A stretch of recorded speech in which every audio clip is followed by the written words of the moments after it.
Hello दोस्तों, आपके अपने चैनल एसजी नॉवल वर्ल्ड में आप सबका स्वागत है। ऐसे ही रोचक स्टोरी के लिए चैनल को सब्सक्राइब जरूर कर लीजिए। आइए अब एपिसोड कंटिन्यू करते हैं।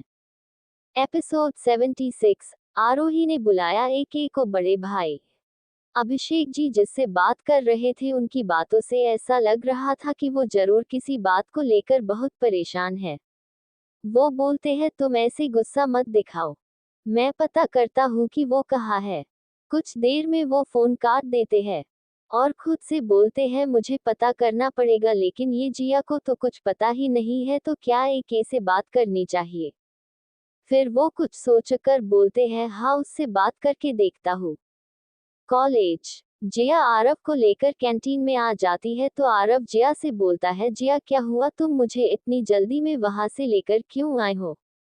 जिया उससे बोलती है, अगर मैं तुम्हें नहीं लाती तो तुम कुछ दिन तक शायद कॉलेज नहीं आ पाते। इस बात को सुनकर जहां आरव कंफ्यूज हो गया था, वही प्रीति उससे पूछती है, जिया क्या बोल रही हो तुम। तो जिया उन्हें बताने वाली होती है कि आदित्य कॉलेज में आया था और वही आरव को धो सकता था, लेकिन जिया बोलते बोलते रुक जाती है।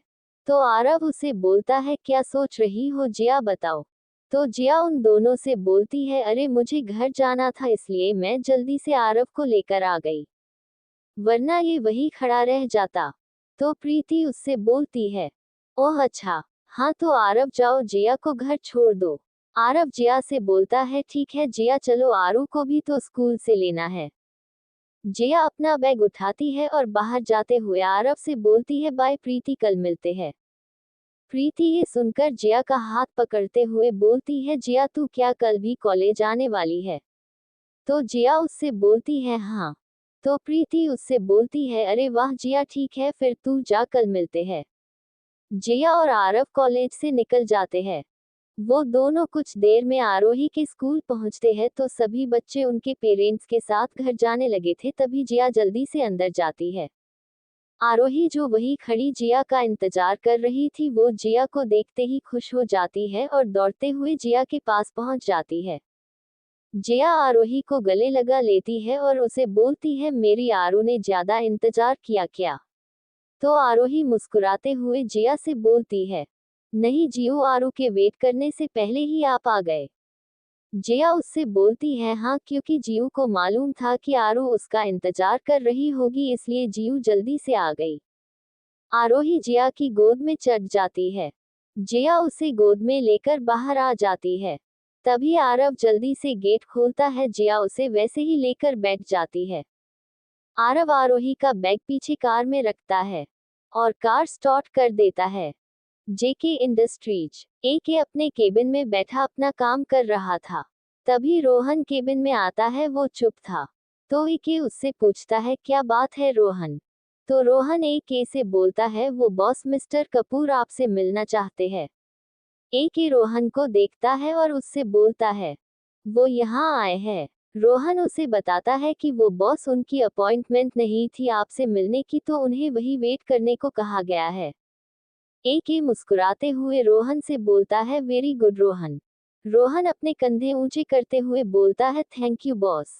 तो AK उसे बोलता है, आज मैं बिजी हूँ, मेरी एक इम्पोर्टेंट मीटिंग चल रही है। रोहन कुछ देर AK को देखता है, फिर मुस्कुराते हुए उससे बोलता है, ओके बॉस, मैं आपकी मीटिंग के बीच में किसी को भी नहीं आने दे सकता हूँ। इतना बोलकर वो वहां से नीचे चला जाता है। नीचे अभिषेक जी बैठे अपने फोन में कुछ देख रहे थे।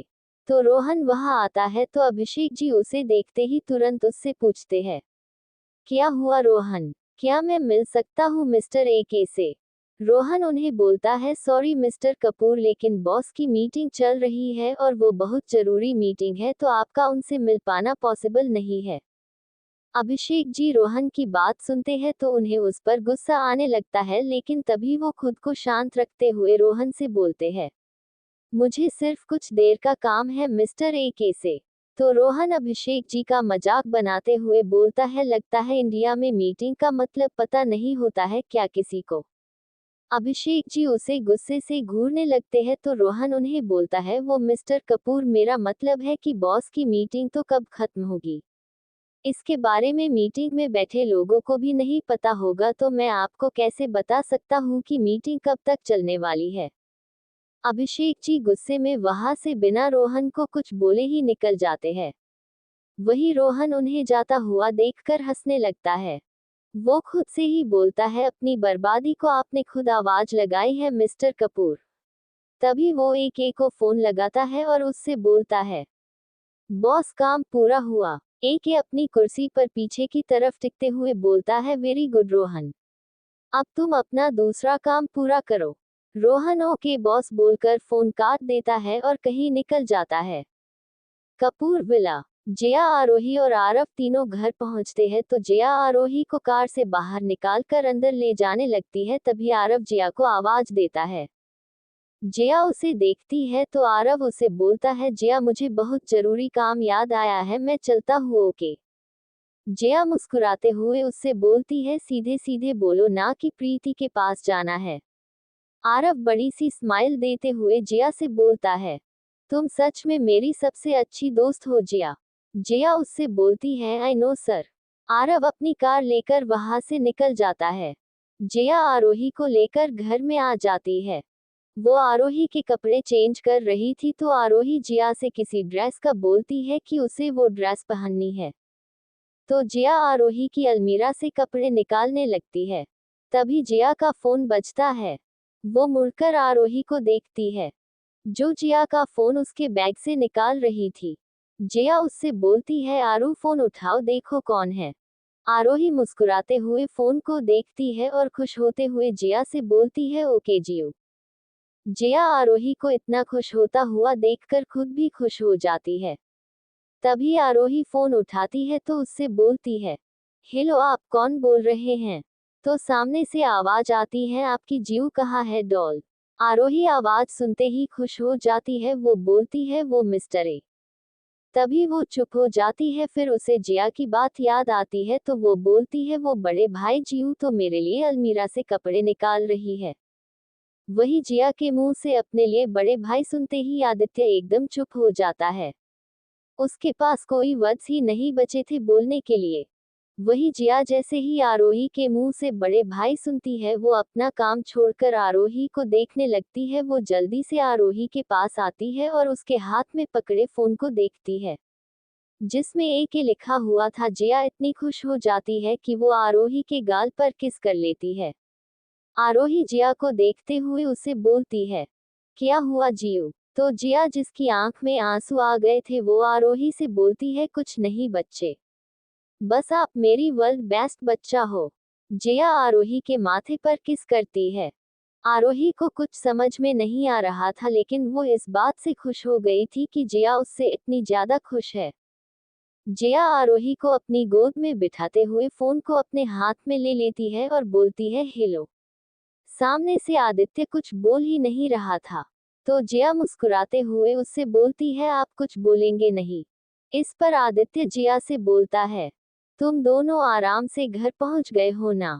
तो जिया मुस्कुराते हुए उससे बोलती है, हाँ, हम तो अच्छे से घर पहुंच गए हैं। जिया ये बोलती है। उसके बाद कुछ देर तक आदित्य कुछ नहीं बोलता। तभी जिया फिर से बोलती है, आपको और कुछ नहीं बोलना है क्या? तो आदित्य उससे बोलता है, ठीक है, दोनों आराम करो। इतना बोलकर आदित्य फोन काट देता है। वही जिया अपने फोन को देखती है, फिर हंसने लगती है। एपिसोड 77, अभिषेक जी पर हुआ अटैक। आदित्य के फोन काट देने के बाद जिया अपने फोन को घूर कर देखती है और फिर आरोही को देखती है, जो उसे देखकर समझने की कोशिश कर रही थी कि हो क्या रहा है।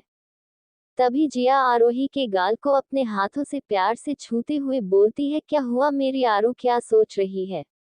तो आरोही जिया से बोलती है, जियो, उन्होंने फोन कट क्यों कर दिया? जिया कुछ देर सोचती है, फिर हंसने लगती है। तो आरोही उससे पूछती है, क्या हुआ जियो, आप हंस क्यों रहे हो? जिया आरोही को अपनी गोद में अच्छे से बिठाते हुए बोलती है, अरे मेरी आरू, वो आपने उन्हें इतने प्यार से बड़े भाई बोला ना, तो उनके पास वर्ड्स नहीं बचे आपसे बोलने के लिए। तभी आरोही जिया से बोलती है, लेकिन जियो, उन्होंने आरू को कोई रिप्लाई नहीं किया, अब आरू भी उनसे बात नहीं करेगी। ये सुनकर जिया खुश हो जाती है और उससे बोलती है, वेरी गुड आरू। ये बात मिस्टर AK को पता होनी चाहिए न, जिससे वो आपको मनाए। तो आरोही खुश होते हुए बोलती है, यस जियो। जया आदित्य को दोबारा से फोन लगाती है। वो मन ही मन हंस रही थी। आदित्य फोन उठा लेता है, लेकिन जया जैसे ही कुछ बोलने वाली होती है, तभी उसे नीचे से कुछ आवाज आती है। जया और आरोही एक दूसरे को देखते हैं। जया जल्दी से नीचे चली जाती है और फोन वो वही रूम में ही रह जाता है। आरोही भी जया को बोलती है, जियो क्या हुआ? इतना बोलते हुए आरोही भी जया के पीछे चली जाती है। और आदित्य वो फोन पर उन दोनों की बातें सुन चुका था। आदित्य तुरंत रोहन को अपने केबिन में बुलाता है। रोहन जो अपना काम कर रहा था वो तुरंत AK के केबिन में आता है। वो AK से बोलता है, यस बॉस, आपने मुझे बुलाया। तो AK जो गुस्से में था वो रोहन से बोलता है, रोहन मुझे अभी कपूर विला की न्यूज ला कर दो कि अभी वहाँ क्या हुआ है। रोहन ये सुनता है तो वो सोचते हुए AK से बोलता है, बॉस क्या हुआ, आप इतने ज्यादा परेशान क्यों लग रहे हैं? AK गुस्से में अपना हाथ टेबल पर मार देता है, जिससे रोहन भी डर कर अपने कदम पीछे ले लेता है। तभी वो AK से बोलता है, सॉरी बॉस, मैं बस अभी पता लगाता हूँ। इतना बोलकर रोहन वहां से जल्दी से बाहर चला जाता है। कपूर विला। जया जैसे ही नीचे आती है वो सामने देखकर शॉक्ड हो जाती है। सामने आशुतोष जी अपना सर पकड़कर बैठे हुए थे। उनके सर पर चोट लगी थी जिसकी पट्टी की गई थी। उनके चेहरे पर भी चोट लगी हुई थी। जया तुरंत दौड़कर उनके पास आती हैं। वो अभिषेक जी की सर की पट्टी और चोट देखते हुए बोलती है, अंकल क्या हुआ आपको? आपको इतनी चोट कैसे आई?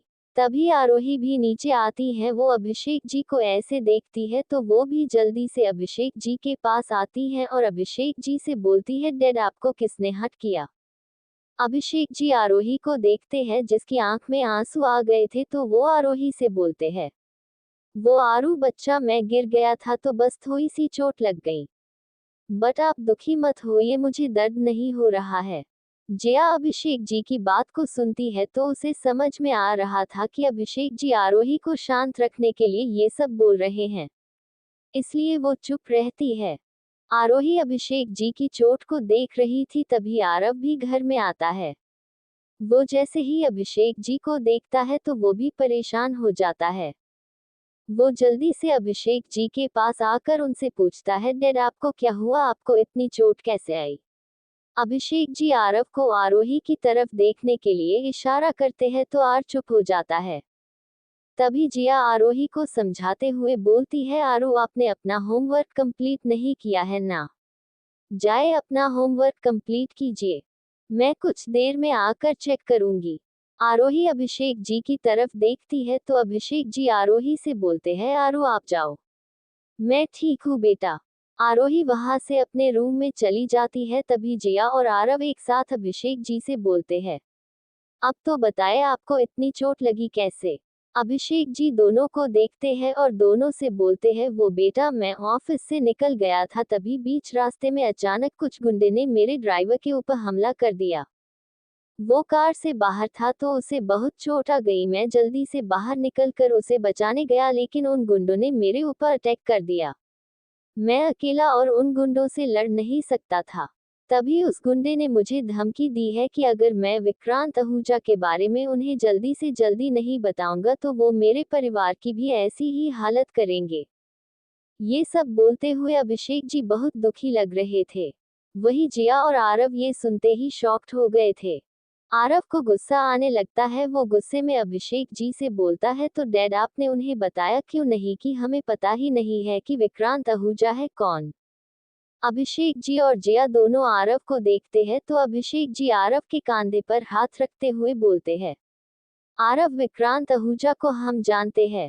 आरव कंफ्यूज हो जाता है। वो आश्चर्यचकित होकर अभिषेक जी को देखता है और उनसे बोलता है, डैड हम जानते हैं का मतलब क्या है? क्या मैं भी उसे जानता हूँ? तभी अभिषेक जी हाँ में इशारा करते हैं। आरव खड़े होते हुए उनसे बोलता है, व्हाट डैड आप क्या बोल रहे हैं? मुझे तो नहीं लगता है कि मैं किसी विक्रांत आहूजा को जानता हूँ। तभी अभिषेक जी अपना सर नीचे झुकाते हुए आरव से बोलते हैं, आरव उसे सिर्फ मैं और तुम ही नहीं जिया भी जानती है। आरव के सब्र का बांध टूट रहा था तो वो जिया से बोलता है, जिया क्या तुम मुझे बताओ कि ये विक्रांत आहूजा कौन है जिसकी वजह से डैड की ये हालत हुई है। वो जिया के कुछ बोलने का इंतजार कर रहा था तो जिया उससे धीरे से बोलती है, वो आरव विक्रांत आहूजा वो। आरव जिया के पास आकर चिल्लाते हुए उससे पूछता है, जिया बताओ यार कौन है ये। तो जिया उससे बोलती है, आरव ये वो आदि। आरव आदित्य का नाम सुनते ही कुछ बातें समझने लगा था तो वो जिया से बोलता है, जिया अच्छे से बताओ। तभी जिया उससे बोलती है, वो लड़का, वो जो आदित्य बनकर आया था जिसने मुझ किडनैप किया था वो वही विक्रांत आहूजा है। आरव उससे बोलता है, व्हाट। तो जिया उसे बोलती है, हाँ वो जब मैं किडनैप थी उस टाइम उसने मुझे अपना नाम बताया था तो मुझे ये पता है। तभी आरव गुस्से में जिया से बोलता है, ओ तो अब मुझे समझ में आया कि उसके आदमी ने डैड पर अटैक क्यों किया। फिर कुछ सोचते हुए आरव जिया और अभिषेक जी से बोलता है, लेकिन जिया तुम्हें तो पता होगा कि वो कहाँ है, वो तो वही रहा होगा ना। जिया अटकते हुए उससे बोलती है, वो मिस्टर ए के को। तभी आरव उससे बोलता है, मुझे मिस्टर ए के से बात करनी होगी, वो जानते होंगे कि वो विक्रांत आहूजा कहाँ है, वरना मेरी फैमिली पर खतरा रहेगा। मैं अपनी फैमिली को ऐसे खतरे में नहीं देखना चाहता। मैं अभी उनसे बात करूंगा। आरव जाने लगता है। तभी जिया उसे रोक लेती है, वो आरव से बोलती है, आरव रुको। आरव जिया से बोलता है, क्या हुआ जिया। तो जिया उसे बोलती है, आरव रात हो गई है, कल जाना तुम।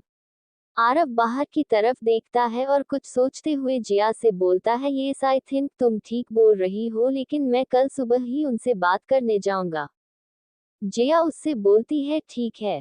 फिर आरव अभिषेक जी को पकड़ते हुए बोलता है, डैड आप चलिए आराम कीजिए, आपको रेस्ट की जरूरत है। अभिषेक जी दोनों से बोलते हैं, बेटा तुम दोनों ज्यादा टेंशन मत लो, मैं ठीक हूँ। तभी आरव उन्हें बोलता है, डैड आप चलिए और आराम कीजिए। अभिषेक जी आरव के साथ अपने रूम में चले जाते हैं। वही जिया वो उन्हें जाता हुआ देखकर खुद भी परेशान हो गई थी। वो अपने हाथ मलते हुए खुद से ही बोलती है, क्या करूँ, आदित्य से बताऊं या नहीं इस बारे में। जेके इंडस्ट्रीज। आदित्य अभी भी अपने केबिन में बैठा कुछ सोच रहा था तभी रोहन जल्दी से एके के केबिन में आता है। एके उसे देखता है तो रोहन उसे बोलता है, सॉरी बॉस थोड़ा ज्यादा टाइम लग गया, लेकिन वो मुझे आपको बताना था कि मिस्टर कपूर पर अटैक हुआ था, इसी वजह से कपूर विला में सब परेशान है। आदित्य रोहन की बात सुनता है तो वो रोहन की बात पर जोर देता है। वो रोहन से पूछता है, रोहन ये पता लगाओ कि अटैक किया किसने है। तो रोहन उसे बताता है कि बॉस वो आहूजा ने अटैक करवाया है जिससे उन्हें और उनके ड्राइवर को चोट आई है। आहूजा नाम सुनते ही एके के चेहरे पर शातिर मुस्कान बिखर जाती है। वो रोहन से बोलता है, ओ तो आहूजा ने मिस्टर कपूर पर अटैक करवाया। Wow nice trick. एके की बात सुनकर रोहन सोचने लगता है। तभी वो एके से बोलता है, बॉस आप जानते हैं क्या आहूजा को, आपने उस दिन भी उसके बेटे को ऐसे मारा था जैसे वो बहुत पुराना दुश्मन हो। एके अपनी सीट से उठते हुए उससे बोलता है, और उस अटैक को करवाने पर मिस्टर कपूर को धमकी भी मिली होगी। रोहन एके से बोलता है, यस बॉस, वो उसने कहा है कि अगर वो उसके बेटे के बारे में जल्द से जल्द उसे नहीं बताएंगे तो वो कपूर फैमिली को कुछ भी कर सकता है। एपिसोड 78। अभिषेक जी की साजिश और जिया पर गुस्सा। आरव अभिषेक जी को लाकर उनके कमरे में आराम से बिठा देता है और आरव उन्हें बोलता है, डैड किसी चीज की जरूरत होगी तो आप हमें आवाज दे दीजिएगा। अभिषेक जी उसे ठीक है बेटा बोलकर अपनी आंखें बंद कर लेते हैं। आरव बाहर चला जाता है। तभी अभिषेक जी उठते हैं और रूम का दरवाजा बंद कर वापस आते हैं और जाकर सोफे पर अच्छे से बैठ जाते हैं। इस वक्त उनके चेहरे पर एक शातिर मुस्कान थी। वो अपना दोनों हाथ सोफे के ऊपर सिरहाने पर फैलाए बड़े शान से बैठे मुस्कुरा रहे थे तभी उनका फोन बजता है। वो अपनी जेब में से अपना फोन निकालते हैं और फोन की स्क्रीन को देखकर हंसने लगते हैं। वो फोन उठाते हैं और बोलते हैं, मैंने तुम्हें कहा था न कि सबसे सही तरीका है पता लगाने का। मेरा तरीका कभी फेल नहीं जाएगा समझे। और अब तो मेरे प्यारे बच्चे ही मुझे उसके बारे में बताएंगे, क्योंकि उन्हें भी अपने घर वालों के दर्द बर्दाश्त नहीं होते, ठीक वैसे ही जैसे मुझे मेरे दर्द बर्दाश्त नहीं होते हैं। इतना बोलकर वो जोर जोर से हंसने लगते हैं। तभी सामने से कुछ बोला जाता है, जिसे सुनकर अभिषेक जी सीरियस हो जाते हैं और बोलते हैं, तुमने मेरे लिए इतना कुछ किया है तो मैं तो तुम्हारे लिए इतना कर ही सकता हूँ। अब हमें कुछ करने की जरूरत नहीं है, ये लोग मुझे खुद उस तक पहुँचाएंगे, क्योंकि मेरे सभी बच्चे मुझसे बहुत प्यार करते हैं। अभिषेक जी बात कर रहे थे, तभी बाहर से दरवाजे पर जया की आवाज आती है, जो दरवाजा खटखटा रही थी। वो जया की आवाज सुनते हैं, जो बोल रही थी, अंकल आप ठीक तो है ना? आपने दरवाजा क्यों बंद किया हुआ है? क्या आपकी तबीयत ठीक है? अभिषेक जी जया की आवाज सुनते हैं तो तुरंत फोन काट देते हैं और जल्दी से दरवाजे के पास आकर दरवाजा खोलते हैं। जिया उन्हें देखती है, वो बीमार से लग रहे थे। जिया अभिषेक जी से बोलती है, अंकल आप ठीक है ना? आपने दरवाजा क्यों बंद कर लिया था? अभिषेक जी जैसे जिया की बात सुन सुनकर बोर हो रहे थे, फिर भी वो धीरे धीरे बेड के पास जाकर उस पर बैठते हुए उससे बहाना बनाते हुए बोलते हैं, वो जिया मुझे अपने कपड़े चेंज करने थे बेटा, इस वजह से दरवाजा लॉक कर लिया था। जिया उनसे बोलती है, अच्छा कोई बात नहीं। फिर वो अपने हाथ में पकड़ी हुई ट्रे उनके आगे करते हुए बोलती है, ये लीजिए इसे खाए। अभिषेक जी ट्रे में रखा हुआ बाउल देखते हैं और मुंह बना लेते हैं, लेकिन तभी जिया से पूछते हैं, जिया ये क्या है बेटा? जिया उस बाउल को देखते हुए बोलती है, वो आपको चोट आई है ना, और आपको कमजोरी भी होगी, तो इस वजह से मैं आपके लिए दलिया बना कर लाई हूँ। ये लीजिए, आप इसे खा लीजिए, इससे आपको आराम मिलेगा। अभिषेक जी जिया से बोलते हैं, ठीक है जिया, यही रख दो, मैं खा लूंगा। जिया उनसे अच्छा ठीक है बोलकर जाने लगती है। तभी अभिषेक जी जिया को आवाज देते हैं। जिया उनकी तरफ देखती है तो अभिषेक जी जिया से बोलते हैं, जिया बेटा ये सब करने की क्या जरूरत थी? घर में सर्वेंट है, तुम ये सब मत किया करो बेटा। जिया अभिषेक जी के सामने प्लेट रखते हुए बोलती है, अंकल ये आपकी सेहत के लिए अच्छा है, इससे आप जल्दी ठीक हो जाएंगे। तभी अभिषेक जी जिया से बोलते हैं, जिया बेटा सेहत तो मेरी तभी ठीक रहेगी जब मेरा परिवार ठीक रहेगा। और बेटा तुम तो जानती हो ना कि परिवार को ठीक रखने के लिए मुझे उसके बारे में जल्द ही उसके आदमियों को बताना होगा। जिया अभिषेक जी को देखती है, जो काफी परेशान लग रहे थे। तो जिया उन्हें बोलती है, अंकल आप चिंता मत कीजिए, सब ठीक हो जाएगा। अभिषेक जी हाँ में अपना सर हिलाते हैं और जिया से बोलते हैं, बेटा जाओ तुम भी आराम करो, मेरी चिंता मत करो, मैं ठीक हूँ। जिया उनसे बोलती है, ठीक है आप अपना ख्याल रखिएगा। जिया वहां से अपने कमरे में आ जाती है। तभी उसे याद आता है कि उसने काफी देर से आरोही को नहीं देखा है। तो जिया अपने रूम में ही देखने लगती है। फिर वो जल्दी से नीचे आती है, वहां भी वो हर जगह देखती है, लेकिन आरोही उसे दिख ही नहीं रही थी। तभी जिया को याद आता है कि उसने आरोही को अपने कमरे में भेजा था। वो दौड़कर आरोही के कमरे में जाती है। वहां वो सामने देखती है तो शांत हो जाती है। वो खुद की बढ़ी हुई सांसों को काबू करती है और सामने देखती है, सामने आरोही अपने कलज में उलझी हुई थी। जिया जल्दी से आरोही के पास जाती है और उससे पूछती है, आरू क्या कर रही हो आप? आरोही बेड के नीचे घुसी हुई थी। वो जिया की आवाज सुनकर बाहर आती है और उससे बोलती है, वो जियो मेरा फेवरेट कलर बेड के नीचे चला गया है। जिया झुककर बेड के नीचे देखती है। एक कलर की छोटी सी डिब्बी बेड के कोने पर थी, जिसे निकालना उन दोनों के बस की बात नहीं थी।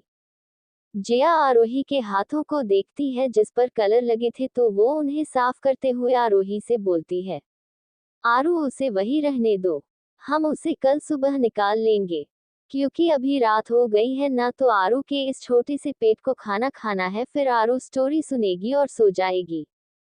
आरोही जिया से खड़े होते हुए मुस्कुराकर बोलती है, ठीक है जियो।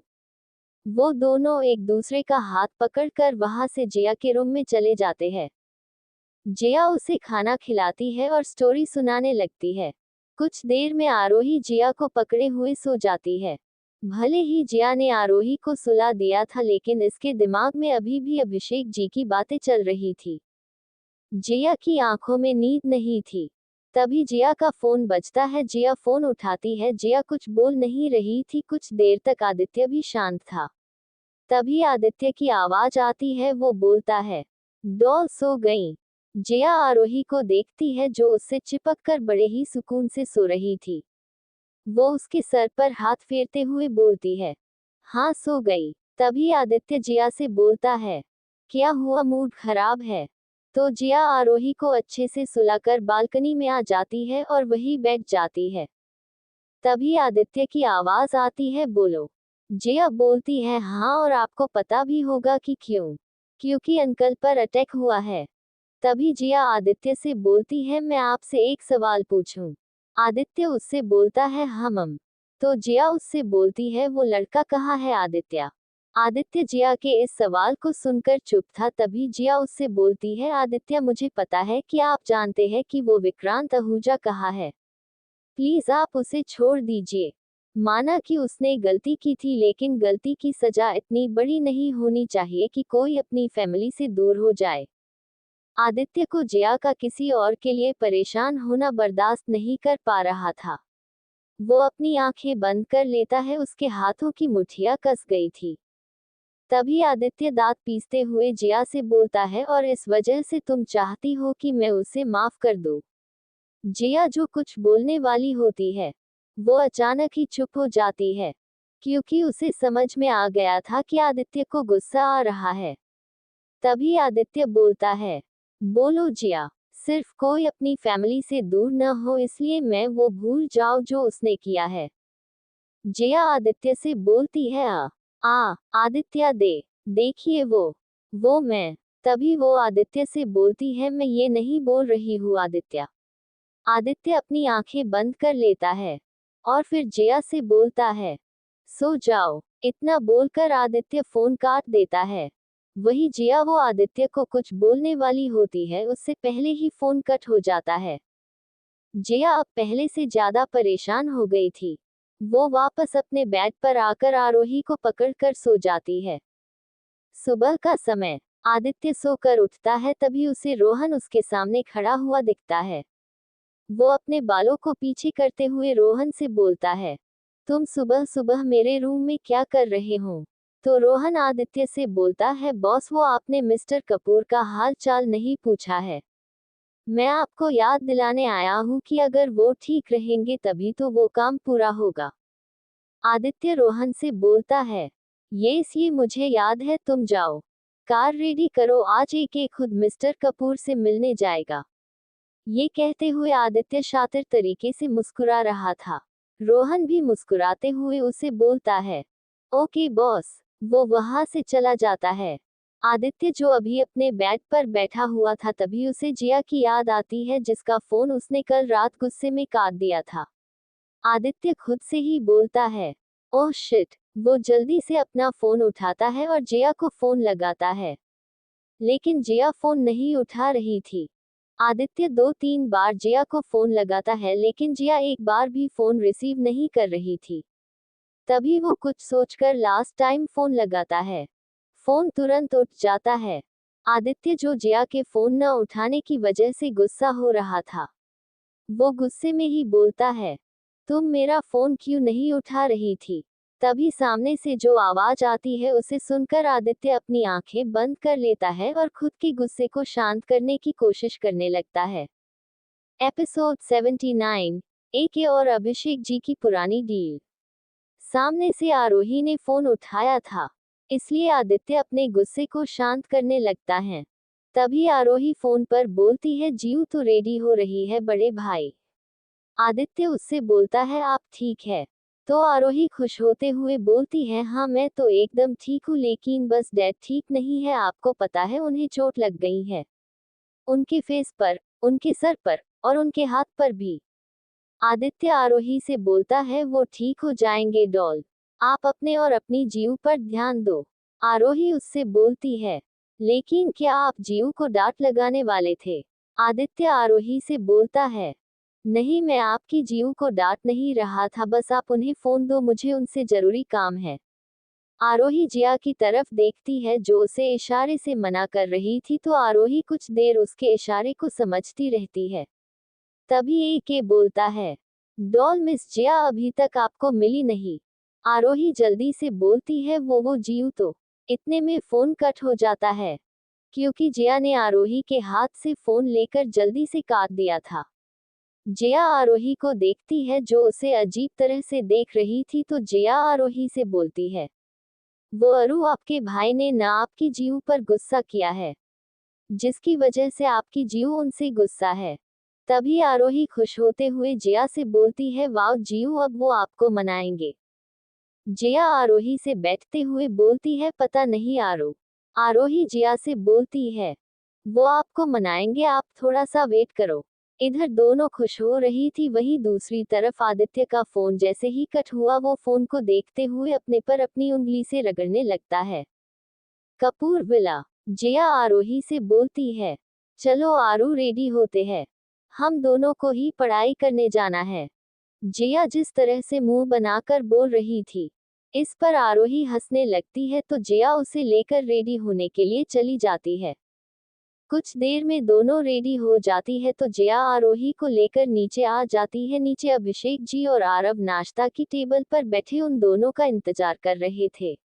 जिया आरोही को भी लाकर वही बिठा देती है, वो उसे नाश्ता कराने लगती है। तभी अभिषेक जी जिया से बोलते हैं, जिया बेटा, तुम और आरू कहाँ जाने के लिए रेडी हुए हो? तभी जिया अभिषेक जी को बताती है कि वो अंकल, मैं कॉलेज जाऊंगी और आरू स्कूल जाएगी। अभिषेक जी तुरंत जिया से बोलते हैं, लेकिन जिया बेटा, बाहर खतरा है, वो आहूजा के लोग कभी भी अटैक कर सकते हैं और आप बाहर जा रही है। इस बात पर जिया चुप हो जाती है। आरोही भी उसे देखने लगती है, तो अभिषेक जी जिया से बोलते हैं, आप दोनों अभी कुछ दिन कहीं नहीं जाएंगी। ये सुनकर जिया परेशान हो जाती है, क्योंकि उसके लिए अभी कॉलेज की क्लासेस अटेंड करना जरूरी थी।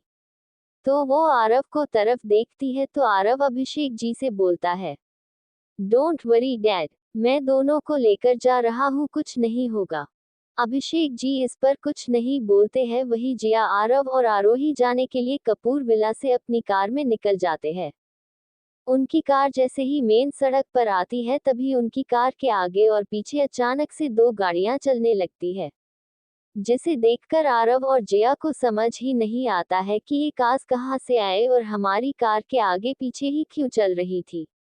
आरव फिर भी अपनी कार को चलाता रहता है। कुछ देर में वो लोग आरोही के स्कूल पहुंच जाते हैं। जिया आरोही को लेकर कार से बाहर आ ही नहीं रही थी, तभी आगे की गाड़ी से एक आदमी बाहर आता है। काले कोट सूट पहने, आंखों में काले चश्मे और कानों में ब्लूटूथ लगाए हुए वो आदमी सीधे आरव की कार के पास आता है। जिया उसे देखकर डरने लगती है, तो वो आरोही को अपने पास कर लेती है। आरव को भी थोड़ा सा डर तो लग ही रहा था। अभी वो आदमी जिया की खिड़की की साइड आकर इशारे में खिड़की खोलने को बोलता है, लेकिन जिया नहीं खोल रही थी। तो वो आदमी जिया और आरव को अपने कोट पर लगे हुए बैच को देखने का इशारा करता है। जिया और आरव उसके बैच को देखते हैं। उस बैच पर एक ए का लोगो था। आरव खिड़की का कांच खोल देता है, तो वो आदमी जिया से बोलता है, लेडी बॉस प्लीज आप डरिए मत हमसे। जिया और आरव उसके मुंह से जिया के लिए लेडी बॉस सुनते हैं, तो आरव उस आदमी से बोलता है, हेलो, आप है कौन? और आप जिया को लेडी बॉस क्यों बुला रहे हैं? तभी वो आदमी आरव से बोलता है, सर ये हमारी लेडी बॉस है, इसलिए तो हम इन्हें लेडी बॉस बोल रहे हैं। जिया सिर्फ उन लोगों की बातें सुन रही थी। वो आदमी जिया से बोलता है, हमें बॉस ने आप लोगों की सेफ्टी के लिए भेजा है। आरव और जिया को अब जाकर उस लोगों का मतलब समझ में आता है। जिया मुस्कुरा देती है। तभी वो आदमी जिया की साइड का गेट खोलता है, तो जिया आरोही को लेकर बाहर आती है और उसे लेकर अंदर चली जाती है। वो आदमी भी जिया के पीछे पीछे जाता है। आरोही उसे घूरते हुए बोलती है, जी ये कौन है? तो जिया आरोही को बताती है कि आरू, ये हमारी सेफ्टी के लिए आए हैं, इन्हें मिस्टर ए के ने भेजा है। जिया आरोही को अंदर छोड़कर वापस बाहर आकर अपनी कार में बैठ जाती है और आरव और जिया अपने कॉलेज के लिए निकल जाते हैं। जिया और आरव की कार जैसे ही कॉलेज में आती है, सभी उनकी कार को देखने लगते हैं, क्योंकि बॉडीगार्ड्स की कार उनके आगे पीछे जो चल रही थी। आरव जिया से बोलता है। जिया, ये कुछ ज्यादा ही सेफ्टी नहीं हो गई? मतलब देखो बाहर सब कैसे देख रहे हैं। जिया भी बाहर देखती है तो सच में सब उन्हें ही देख रहे थे। लेकिन फिर आरव कार से बाहर आ जाता है। वही फिर से वही आदमी जल्दी से आकर जिया की तरफ का गेट खोलता है। जिया जबरदस्ती का मुस्कुराते हुए उसे थैंक यू बोलती है। वही जिया के क्लास के स्टूडेंट्स आंखें फाड़े ये सब देख रहे थे। जिया और आरव अंदर चले जाते हैं और वो कार बाहर आकर खड़ी हो जाती है। कपूर इंडस्ट्रीज। अभिषेक जी अपने केबिन में सर पर हाथ रखे बैठे हुए थे। तभी उनके केबिन में एके आता है। वो बिना अभिषेक जी की परमिशन के अंदर आता है और जाकर सोफे पर शान से बैठ जाता है। अभिषेक जी सिर्फ उसे केबिन में आता हुआ देखते रहते हैं। तभी एके अभिषेक जी से बोलता है, मिस्टर कपूर, लगता है आपने देखा नहीं कि मैं आपके सामने हूँ। अभिषेक जी अपनी चेयर से उठते हुए आकर एके के सामने बैठते हुए बोलते हैं, मिस्टर एके, आपको कोई नजरअंदाज करे ये तो हो ही नहीं सकता है। एके मुस्कुराने लगता है। तभी अभिषेक जी चुप हो जाते हैं तो एके उन्हें बोलता है, मिस्टर कपूर, आपको मुझसे कुछ जरूरी बात करनी थी। मैंने सुना आप मेरे ऑफिस आए थे। अभिषेक जी रोहन को घूर कर देखते हैं और एके से बोलते हैं, वो मिस्टर एके, आप प्लीज विक्रांत आहूजा को उसके डैड के पास भेज दीजिए, क्योंकि अगर वो उसके पास नहीं पहुंचा तो वो मेरी फैमिली पर अटैक करेगा। एके उन्हें बोलता है, मिस्टर कपूर, आपको चिंता करने की जरूरत नहीं है, क्योंकि मेरे बॉडीगार्ड्स आपके तीनों फैमिली मेंबर्स के साथ ही है, तो उन्हें कोई खतरा नहीं है। अभिषेक जी को जब लगता है कि यहाँ उनका प्लान कामयाब नहीं हो रहा है तो वो एके से इमोशनल होते हुए बोलते हैं, देखिए मिस्टर कपूर, आपने मेरे परिवार की सेफ्टी के लिए सोचा, उसके लिए थैंक्स। लेकिन मैं कभी भी अपने परिवार को खतरे में देखने का सोच भी नहीं सकता हूँ। तो आप उस विक्रांत आहूजा को छोड़ दीजिए। इस पर आदित्य जो बोलता है उसे सुनकर अभिषेक जी शॉक्ड हो जाते हैं। उनके माथे पर पसीने की बूंदें आ जाती है। एके उन्हें बोलता है, मिस्टर कपूर, छोड़ा उसे जाता है जो हमारे पास हो, और मैंने तो उसे उसी रात छोड़ दिया। उसकी ये बात सुनकर अभिषेक जी अपने माथे के पसीने को पोंछने लगते हैं। वही एके उन्हें देखते हुए खतरनाक तरीके से मुस्कुरा रहा था, और रोहन वो भी अभिषेक जी को देखकर मुस्कुरा रहा था। तभी एके खड़ा होता है और अभिषेक जी से बोलता है, तो मिस्टर कपूर, मैं चलता हूँ। वो जाने लगता है तभी वापस से रुककर अभिषेक जी से बोलता है, और हाँ मिस्टर कपूर, आप शायद भूल चुके हैं कि मुझे मिस जिया से शादी करनी है, तो आप जल्दी ही डेट्स निकलवाए, क्योंकि अगर इसमें देरी हुई तो मैं आपके दूसरे बिजनेस को शुरू होने से पहले ही रोक सकता हूँ। इतना बोलकर एके वहां से निकल जाता है। रोहन भी उसके पीछे से ऑफिस के बाहर आकर आदित्य के साथ निकल जाता है। वही ऑफिस में अभिषेक जी को गुस्सा आने लगा था, लेकिन वो अपने प्रॉफिट के लिए कुछ भी कर सकते थे, तो वो अपनी सेक्रेटरी को फोन लगाते हैं और उसे एक पंडित को भेजने के लिए बोलते हैं। और वो फोन काट कर वही खड़े कुछ सोच रहे थे, तभी उसका फोन बजता है, जिसे देखते ही उनके माथे पर फिर से पसीने की बूंदें दिखने लगती है। अभिषेक जी फोन उठाते हैं और सामने की बात सुनकर वो डर रहे थे, लेकिन फिर वो बोलते हैं। एपिसोड 80, शादी का मुहूर्त, शुभ या अशुभ। सामने से कुछ ऐसा बोला जाता है जिसे सुनकर अभिषेक जी शांत हो जाते हैं। अभिषेक जी फोन पर बोलते हैं, एके ने बताया कि उसने विक्रांत को उसी रात छोड़ दिया था। तो अगर उसने उसे उसी रात छोड़ दिया था तो अभी विक्रांत कहाँ है, ये तो हमें ही पता लगाना होगा ना। ये हम उस पे कैसे डाल सकते हैं कि वो अभी भी उसके पास है। इस पर सामने से जो बोला जाता है उसे सुनकर अभिषेक जी बोलते हैं, ठीक है, जो सही लगे वो करो। और वैसे भी मुझे जल्दी से जल्दी इस एके और जिया की शादी करवाने पड़ेगी, वरना ये एके हमारी डील को कैंसिल कर देगा, और जो मैं नहीं चाहता। कुछ देर में वो फोन काट देते हैं। तभी अभिषेक जी के केबिन में उनकी सेक्रेटरी आती है और उसके साथ एक पंडित जी थे। सेक्रेटरी अभिषेक जी को उन पंडित जी से मिलवाते हैं और बाहर चली जाती है।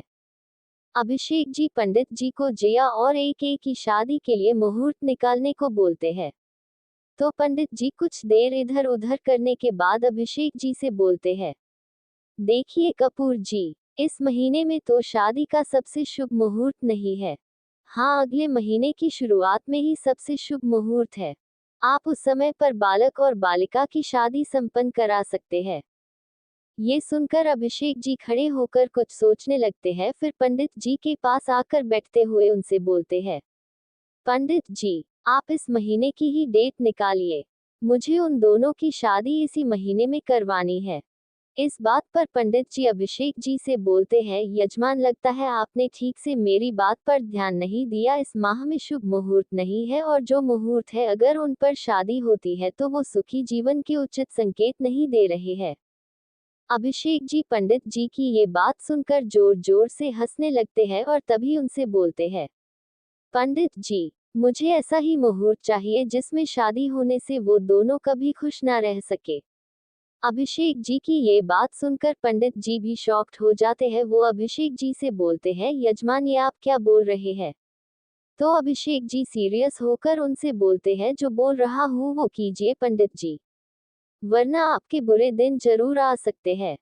ये सुनकर पंडित जी भी डर जाते हैं और जल्दी से उन्हें बोलते हैं, आज से ठीक 10वें दिन आप उन दोनों बालक और बालिका की शादी करवा सकते हैं। जैसे आपने कहा है वैसे ही दिन है वो।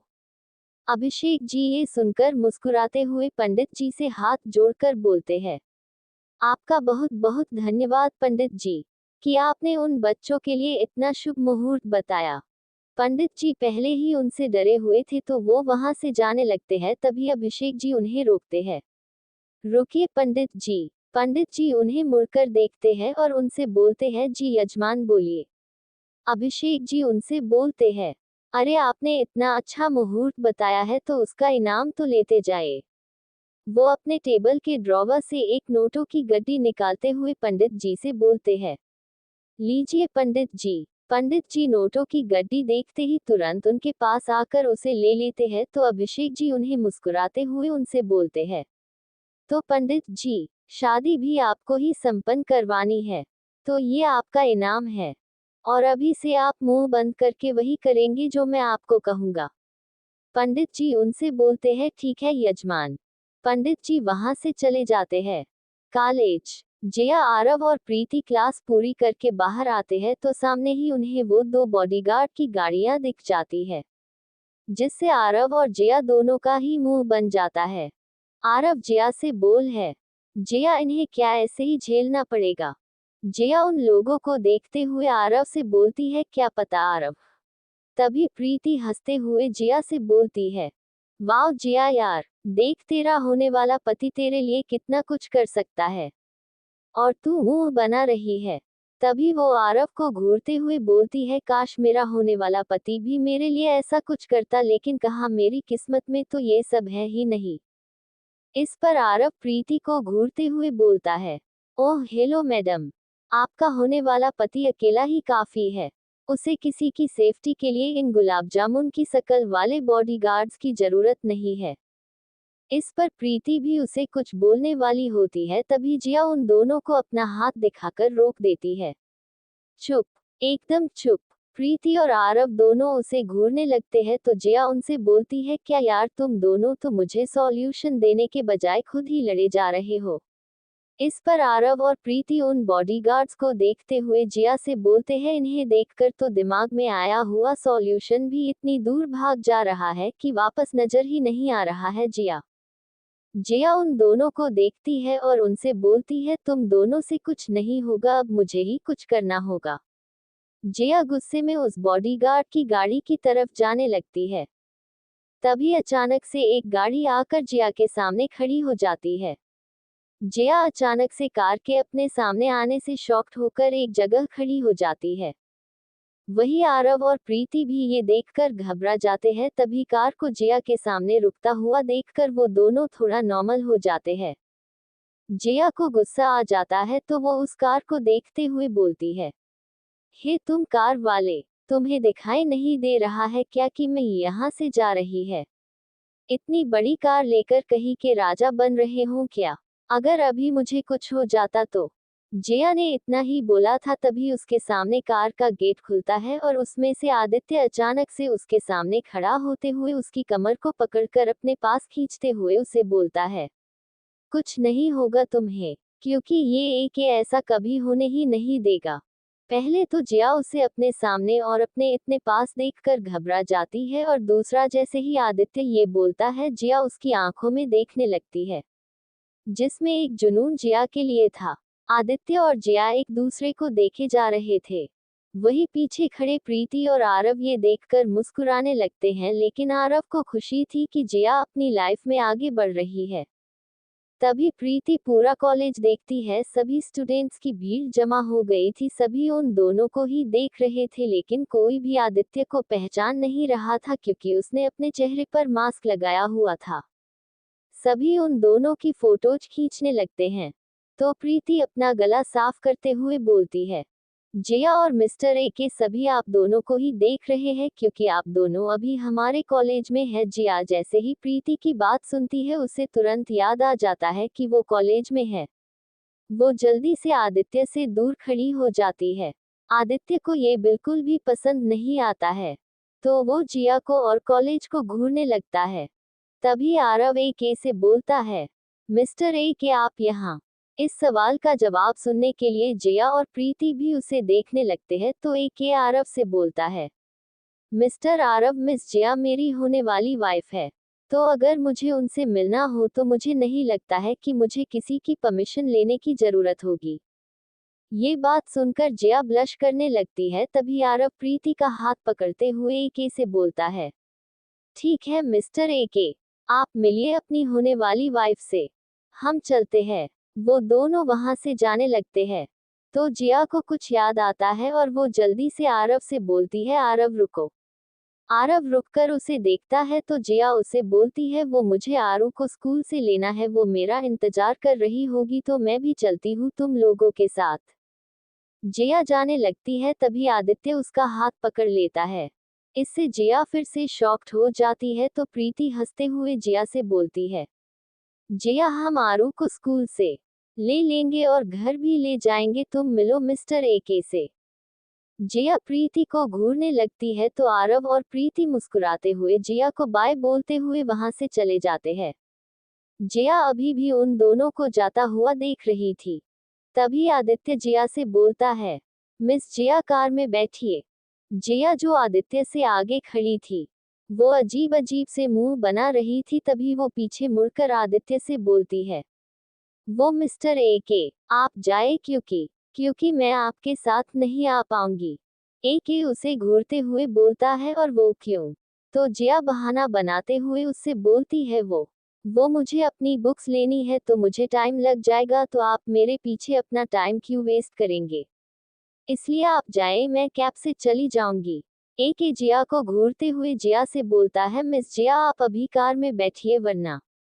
जिया उससे पूछती है, वरना क्या? तो ए के जिया के पास आते हुए उससे बोलता है, वरना। बाकी का नेक्स्ट एपिसोड नेक्स्ट पार्ट में कवर करेंगे। कहानी को लाइक शेयर कमेंट जरूर करें और प्लीज लाइक भी जरूर करें। Thank you.